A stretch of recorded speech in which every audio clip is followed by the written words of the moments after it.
श्री कबीरदास जी के जीवन के कुछ चमत्कार। ब्राह्मणों को संतुष्ट करके भगवान ने ब्राह्मण का रूप धारण किया और वहां पहुंचे जहां श्री कबीरदास जी छिपकर बैठे थे। भगवान ने श्री कबीरदास जी से कहा, तू यहां पर पड़ा है, भूखों क्यों मरता है? श्री कबीरदास जी के घर पर जा, जो भी कोई वहां जाता है उसे वे 2.5 सेर अन्न देते हैं। इसीलिए अब तू देर मत कर, वही चला जा जल्दी से। श्री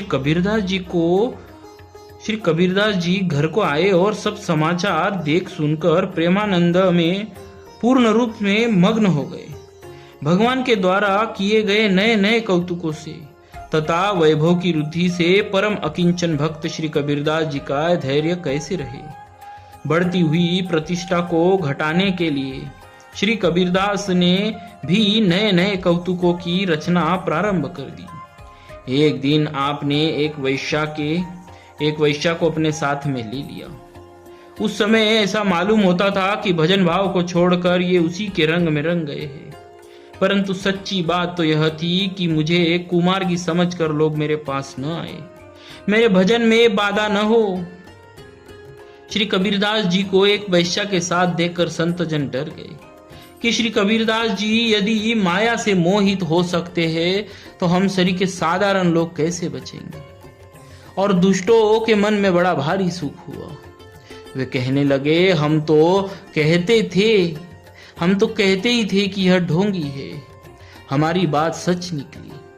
श्री कबीरदास जी ने जब संत और असंत के ऐसे भाव जाने, तब वे वैश्या के साथ लिए हुए वहां पहुंचे जहां काशी के राजा की सभा लगी हुई थी। राजा ने शिष्य होते हुए भी इनका कुछ भी सम्मान नहीं किया। फिर भी ये वहां बैठ गए और मानसी भाव से श्री जगन्नाथ भगवान का ध्यान करने लगे। थोड़ी देर बाद उन्होंने उठकर वही अपनी पात्र से जल गिरा दिया। यह देखकर राजा के मन में कुछ चिंता हुई। उसने पूछा, आपने यह क्या किया? जल क्यों गिराया? श्री कबीरदास जी ने कहा, श्री जगन्नाथपुरी में श्री जगन्नाथ जी का रसोईया भोग का थाल मंदिर में ले जा रहा था। उसका पैर जलने वाला था, इसीलिए आग को बुझाकर मैंने उसकी रक्षा की। यह सुनकर सभी को बड़ा आश्चर्य हुआ।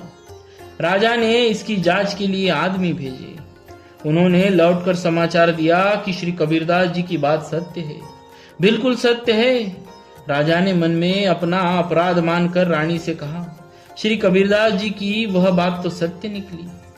राजसभा में कृपा करके पधारे। मैंने उनका अपमान किया, इसीलिए मेरे मन में बड़ा भारी दुख है।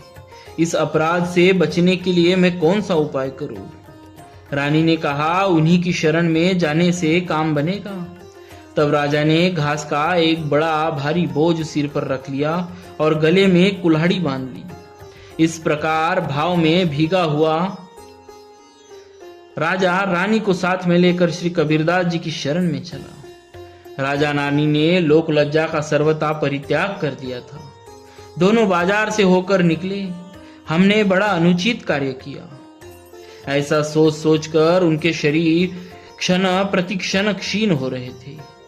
श्री कबीरदास जी ने दूर से राजा को आते देखा तो अत्यंत व्याकुल हो गए। वे उठकर राजा के पास आए और उन्होंने घास का बोझा उतरवा दिया, गले से कुल्हाड़ी खुलवा दी। राजा रानी के भाव से श्री कबीरदास जी अत्यंत संतुष्ट हो गए। मैं तुम्हारे ऊपर रुष्ट नहीं हूं, ऐसा कहते हुए उन्होंने उपदेश देकर उन्हें आनंदित किया। जय जय श्री कबीरदास जी महाराज की जय।